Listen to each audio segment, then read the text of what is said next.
नमस्कार। आप सभी का मेरे इस यूट्यूब चैनल पर स्वागत है। आज मैं क्लास 10th के इतिहास चैप्टर का 1 नंबर चैप्टर यूरोप में राष्ट्रवाद का कुछ इम्पोर्टेंट ऑब्जेक्टिव का क्वेश्चन लाया हूँ, जो आने वाला जो बिहार विद्यालय परीक्षा समिति के द्वारा जो 2024 में मैट्रिक का एग्ज़ाम होने वाला है, उसमें बहुत ही आप लोगों के लिए बेनिफिट होगा। और आप लोगों को बता दूं कि ये वीडियो जो है आप लोग पूरा देखिएगा ताकि आपको समझ में आ सके। और हो सके तो मेरे चैनल को, अगर यह वीडियो आपको अच्छा लगे तो मेरे चैनल को सब्सक्राइब, लाइक एंड कमेंट ज़रूर कीजिए। और अपने दोस्तों में और अपने क्लास साथियों में ज़रूर शेयर करें ताकि उन्हें भी इस वीडियो के माध्यम से आने वाले एग्ज़ाम में लाभ मिल सके। तो चलिए चलते हैं।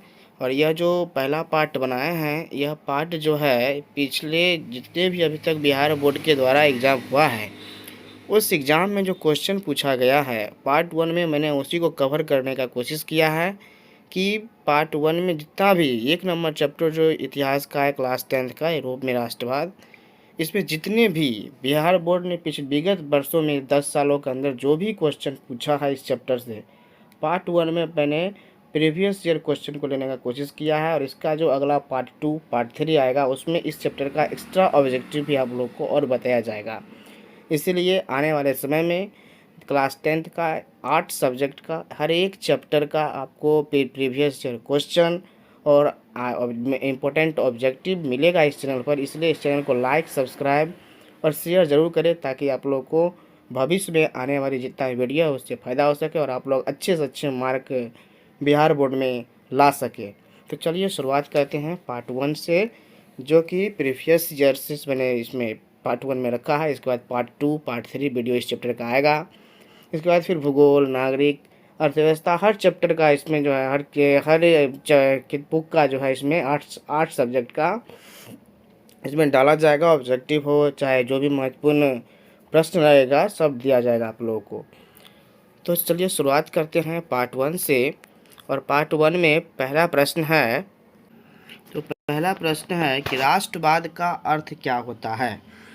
तो राष्ट्रवाद जो होता है, किसी भी देश के प्रति जो हमें लगाव होती है, जो हमें प्रेम होती है, वही राष्ट्रवाद का अर्थ होता है। और इसका आंसर जो होगा, राष्ट्रवाद का अर्थ होता है किसी भी देश के प्रति प्रेम। यानी मान लो अगर भारत में राष्ट्रवाद पूछेगा तो भारतीय, हम लोग भारतीय हैं, और मान जम्मू कश्मीर में घटना होती है तो फिर हमें क्यों सहानुभूति होती है, हमें क्यों प्रेम जगता है जम्मू कश्मीर के प्रति, क्योंकि हमें राष्ट्रवाद, भारत में जो राष्ट्रवाद होता है, हमें राष्ट्र के प्रति प्रेम है, यानी हमें भी राष्ट्रवाद की भावना है। इसीलिए हमें जो है जम्मू कश्मीर में घटना घटती है लेकिन हमें अनुभव होता है, हमें सहानुभूति होती है। इसलिए जो हमारे अंदर राष्ट्रवाद भरा हुआ है, राष्ट्रवाद यानी हमें राष्ट्र के प्रति प्रेम ना, हमें जो वहाँ का प्रेम जो लगा हुआ है, इसलिए जो है राष्ट्रवाद का अर्थ होता है राष्ट्र के प्रति प्रेम। तो अब अगला प्रश्न की ओर चलते हैं। अगला प्रश्न कह रहा है कि ऑस्ट्रिया की राजधानी कहाँ है। तो ऑस्ट्रिया की राजधानी वियना थी। कहाँ थी? ऑस्ट्रिया की राजधानी वियना थी। और याद रखिएगा, वियना सम्मेलन 1815 में हुआ था।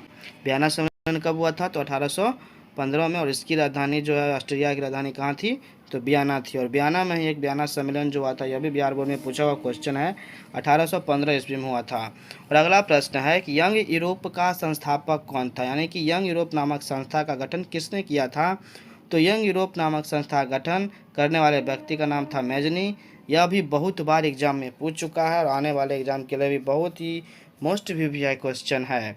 अगला क्वेश्चन है कि इटली के एकीकरण का मसीहा कौन था, यानी कि इटली के एकीकरण में महत्वपूर्ण भूमिका निभाने वाले व्यक्ति कौन थे, मसीहा कहा जाने लगा इटली के एकीकरण का, वह थे मैजनी। कौन थे? तो मैजनी थे। कौन थे? मैजनी थे। अब अगला प्रश्न की ओर चलते हैं। अगला प्रश्न कहता है कि जर्मनी के एकीकरण के लिए कौन उत्तरदायी था, यानी कि जर्मनी को जो एक करने की बात चल रही थी, सारे जर्मनी जो 300 छोटे बड़े बड़े राज्यों में बटा हुआ था, उन सभी को एक करने के बीड़ा जो है बिस्मार्क ने उठाया था। और बिस्मार्क का यह सोच था कि हम जर्मनी को एक कर देंगे, यानी जर्मनी के एकीकरण के लिए जो उत्तरदायी था वह कौन थे? तो वह बिस्मार्क था। कौन था? बिस्मार्क था। बिस्मार्क ने चाहता था कि जर्मनी पूरा एक हो जाए, 300 जो छोटे छोटे राज्यों में बांट दिया गया था उसको मिलाकर एक कर दिया जाए, ताकि क्या हो, जर्मनी को एक अच्छा विकास हो सके, जो पिछड़ा हुआ था वह एक अच्छा देश की श्रेणी में आ सके। इसलिए बिस्मार्क ने जर्मनी के एकीकरण के बारे में सोचा, इसलिए जर्मनी के एकीकरण के लिए उनको उत्तरदायी भी उत्तरदायी था। अब अगला प्रश्न की ओर चलते हैं। अगला प्रश्न कहता है कि इटली एवं जर्मनी के एकीकरण के विरुद्ध कौन सा देश था। यह सब बिहार बोर्ड में पूछ चुका है क्वेश्चन, और आने वाले एग्जाम के लिए बहुत ही मोस्ट प्रीवियस क्वेश्चन है। तो इटली एवं जर्मनी की जो एकीकरण हो रहा था उसके विरुद्ध एक देश था, उस देश का नाम था ऑस्ट्रिया। क्या नाम था? ऑस्ट्रिया देश था, जो इटली और जर्मनी के एकीकरण के होने में सबसे बड़ी बाधा थी ना। इटली और जर्मनी का एकीकरण होने नहीं दे रहा था कौन देश? तो ऑस्ट्रिया। तो याद रखिएगा, इटली एवं जर्मनी के एकीकरण के विरुद्ध जो है सबसे बड़ा बाधक था, यानी सबसे बड़ा जो विरुद्ध देश था वह था ऑस्ट्रिया। कौन था? तो ऑस्ट्रिया था। अब अगला प्रश्न पर चलते हैं। अगला प्रश्न है, फ्रांस में किस शासक वंश के पुनर्स्थापना वियना कांग्रेस के द्वारा की गई थी। जो फ्रांस में जो है कौन सा वंश के स्थापना जो है वियना कांग्रेस की जब हुआ था 1815 में, तो उस समय जो है फ्रांस में किस शासक वंश के जो है पुनर्स्थापना वियना कांग्रेस के द्वारा की गई थी। तो याद रखिएगा, इसका आंसर हो जाएगा बुर्बो वंश। कौन वंश थे? तो बुर्बो वंश उस समय जो थे, उसी समय में वियना कांग्रेस के समय में इस वंश की क्या हुआ था? पुनर्स्थापना वियना कांग्रेस के द्वारा की गई थी। चलिए अब अगला प्रश्न पर चलते हैं। बहुत ही वीवीआई क्वेश्चन वाला प्रश्न है, डबल स्टार लाइक क्वेश्चन, मतलब कि बहुत ही अच्छा क्वेश्चन, बहुत बार एग्जाम में पूछ चुका है क्वेश्चन। और यह क्वेश्चन है कि यूरोप का मरीज किसे कहा जाता है। यह सिर्फ बिहार बोर्ड के लिए ही क्वेश्चन इंपॉर्टेंट नहीं है, आने वाले जितना भी बीपीएससी के द्वारा जो आने वाला जो टीचर बहाली है, या रेलवे हो, बैंक हो, एसएससी हो, सभी जगह इस तरह का इतिहास का क्वेश्चन देखने को मिलता है।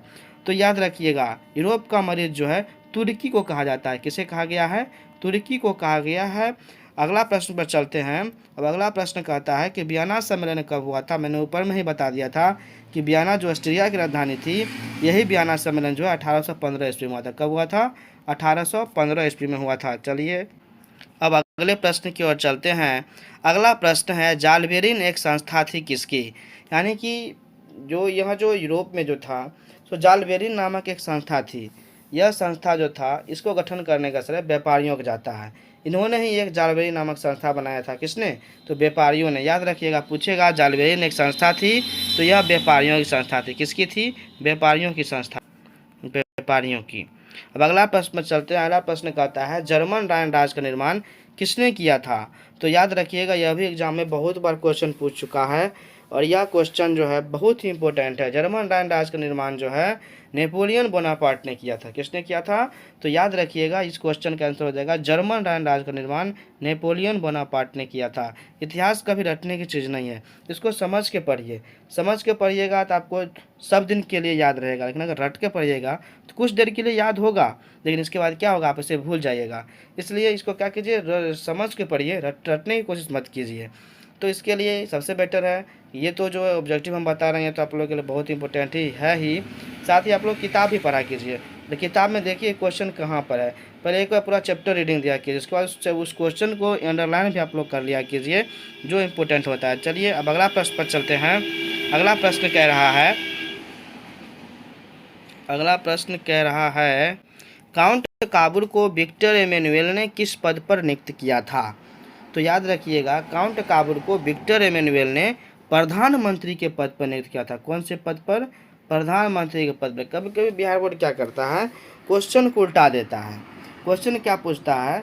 क्वेश्चन पूछेगा कि विक्टर एमेनुएल ने प्रधानमंत्री के पद पर किसको नियुक्त किया था, तो उसमें इसका क्वेश्चन का आंसर हो जाएगा काउंट काबुल ना। कभी कभी क्वेश्चन को आंसर बना देता है और आंसर को कभी क्वेश्चन बना देता है, तो इसलिए आप हमेशा उल्टा हो या सीधा हो, हमेशा याद क्या कीजिए, कभी कभी बिहार बोर्ड ऐसा स्थिति करता है कि क्वेश्चन को आंसर बना देता है और आंसर को क्वेश्चन बना देता है। तो याद रखिएगा, काउंट काबुल को विक्टर इमेनुएल ने प्रधानमंत्री के पद पर नियुक्त किया था। चलिए अब अगले प्रश्न की ओर चलते हैं। अगला प्रश्न कहता है कि रक्त एवं लौह नीति का अवलंबन किसने किया था। तो रक्त एवं लौह नीति का अवलंबन करने वाले व्यक्ति थे बिस्मार्क। कौन थे? बिस्मार्क। तो याद रखिएगा, रक्त एवं लौह नीति का अवलंबन बिस्मार्क ने किया था। अब अगला प्रश्न पर चलते हैं। अगला प्रश्न है, फ्रैंकफर्ट की संधि कब हुई थी। यह भी कई बार एग्जाम पूछ चुका है। फ्रैंकफर्ट की संधि जो 1871 ईस्वी में कब हुआ था? 1871 ईस्वी में फ्रैंकफर्ट की संधि 1871 ईस्वी में। और यह तो अगला प्रश्न जो है तो बहुत ही इम्पोर्टेंट है ना, बहुत बार एग्जाम में पूछा हुआ। और अगला प्रश्न है, गैरिबाल्डी पेशे से क्या था ना। सभी लोग जानते होइएगा, गैरिबाल्डी पेशे से क्या थे, तो नाविक थे। क्या थे? नाविक थे। गैरिबाल्डी पेशे से क्या थे? नाविक थे। अब अगला प्रश्न की ओर चलते हैं। अगला प्रश्न है कि वार एंड पीस किसकी रचना है।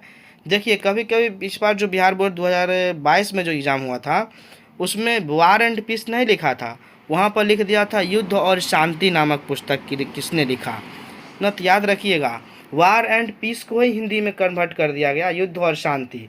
तो वार एंड पीस कहे या युद्ध और शांति कहे, दोनों पुस्तक के लेखक जो है मतलब दोनों पुस्तक क्या उसी का हिंदी नाम दे दिया वार एंड पीस ना। वार एंड पीस जो है उसी को हिंदी में कहते हैं युद्ध और शांति।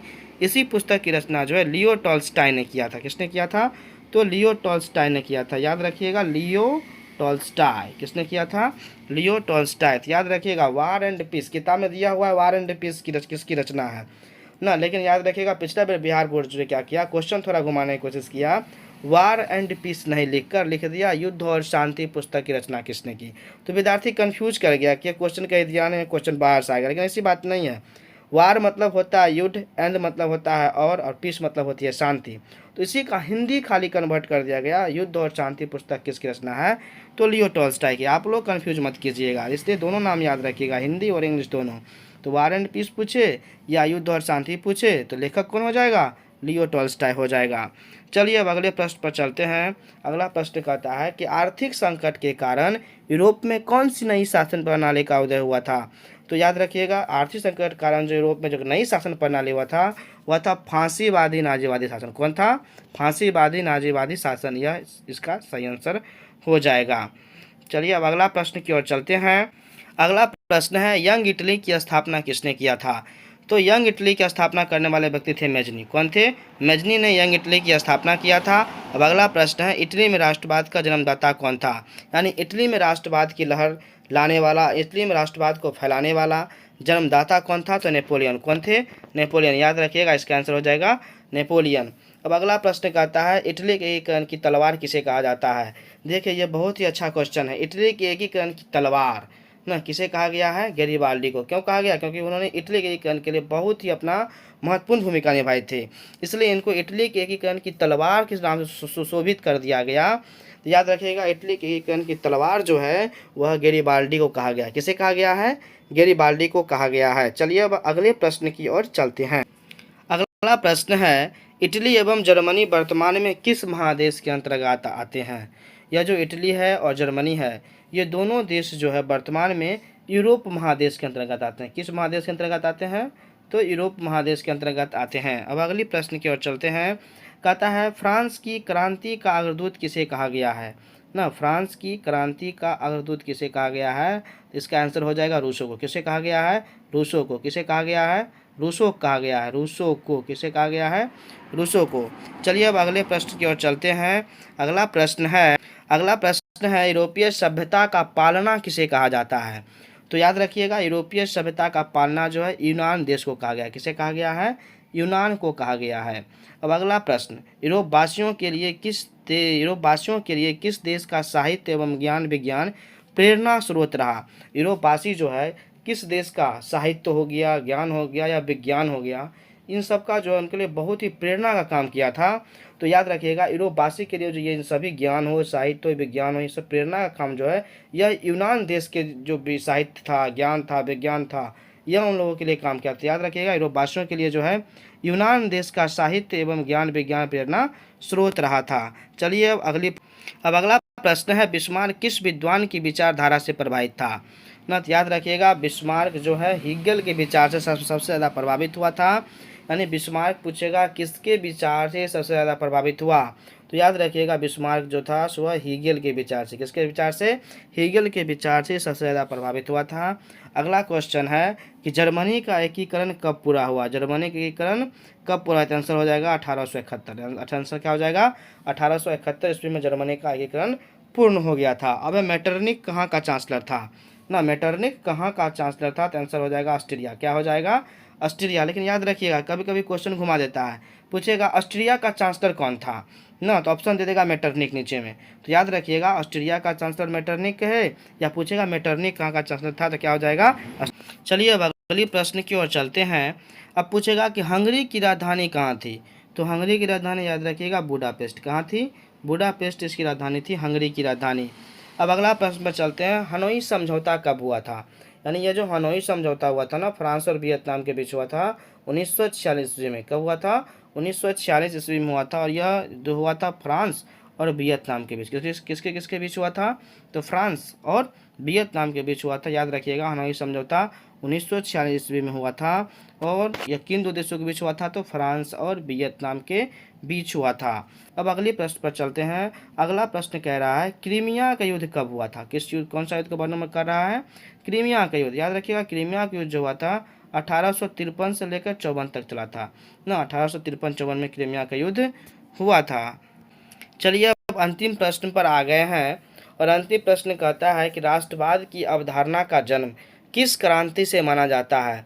ना, ये जो राष्ट्रवाद की लहर जगी, राष्ट्र के प्रति लोगों में प्रेम आया ना, राष्ट्र के प्रति लोगों का जो भावना जगी, यह भावना जगाने का काम कौन सी क्रांति से होता है? तो याद रखिएगा, ये राष्ट्रवाद की अवधारणा का जन्म होता है, यह राष्ट्र के प्रति प्रेम की जो भावना जगी, यह देन थी फ्रांस की क्रांति का। किसकी देन थी? फ्रांस की क्रांति का, जो फ्रांस में हुआ था 1789 ईस्वी में। कब हुआ था?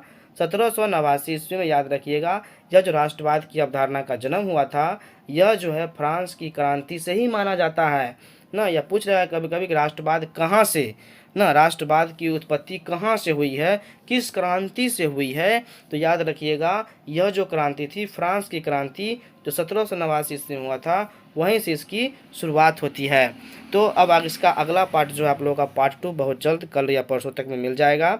इसलिए आप लोग लगातार वीडियो देखने के लिए हमारे चैनल को सब्सक्राइब कीजिए और लाइक भी कीजिए, और अपने दोस्तों को, मित्रों को, या अन्य किसी भी जो अगले साल 10वीं की एग्ज़ाम देंगे उन तक ये वीडियो पहुंचाइए, ताकि उन्हें भी अच्छी मार्क्स आ सके अगले बार बिहार बोर्ड में। इसके लिए आप लोग शेयर कीजिए, लाइक कीजिए, और लगातार हमारे वीडियो को पूर्ण रूप से ज़रूर देखें, ताकि आपको पूरा समझ में आएगा।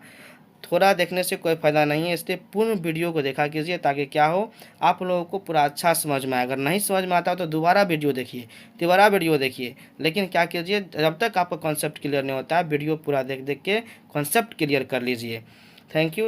आप मिलते हैं अगले दिन।